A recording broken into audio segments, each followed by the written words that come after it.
నాకు జాతరలు అంటే చాలా ఇష్టం. మేము మ్యాక్సిమం నైట్ టైమే వెళ్తాం. ఎందుకంటే నైట్ టైం వ్యూ చాలా బాగుంటుంది, జనాలు ఎక్కువ మంది ఉండరు, అన్నీ ప్రశాంతంగా చూడొచ్చు కొనొచ్చు కాబట్టి నైట్ టైమే వెళ్తాం. ఇంకా పిల్లలకి 10:30 కల్లా తినిపించి పడుకోబెట్టేసిన, మా మామయ్యని చూసుకోమని చెప్పేసిన. మేమైతే 11కి వెళ్తే మళ్ళీ 1కి ఇంటికి వచ్చినాం. ఇంకా ఐరా కోసం మంచి మంచి బ్యాగ్స్ తీసుకున్నా. ఇవి గుర్తున్నాయా మీకు?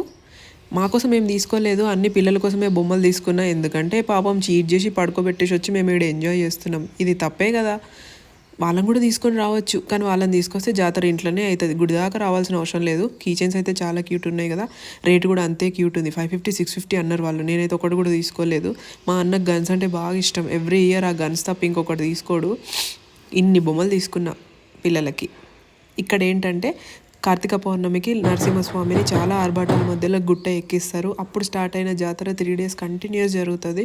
ఆ తర్వాత గుట్ట దిగి వెళ్ళిపోతాడు. అప్పుడు జాతర ఎండ్ అనమాట. మేము మ్యాక్సిమం ఎండింగ్ టైంలోనే వెళ్ళినాం. అప్పుడు దేవుడు గుట్ట దిగుతున్నాడు, సగం షాప్స్ తీసేసిర్రు, ఏదో ఉన్న కాడికి అట్లా ఎంజాయ్ చేసి వచ్చేసినాం. లింబాద్రి గుట్ట శ్రీ లక్ష్మీ నరసింహస్వామికి గోవింద గోవింద. Thank you.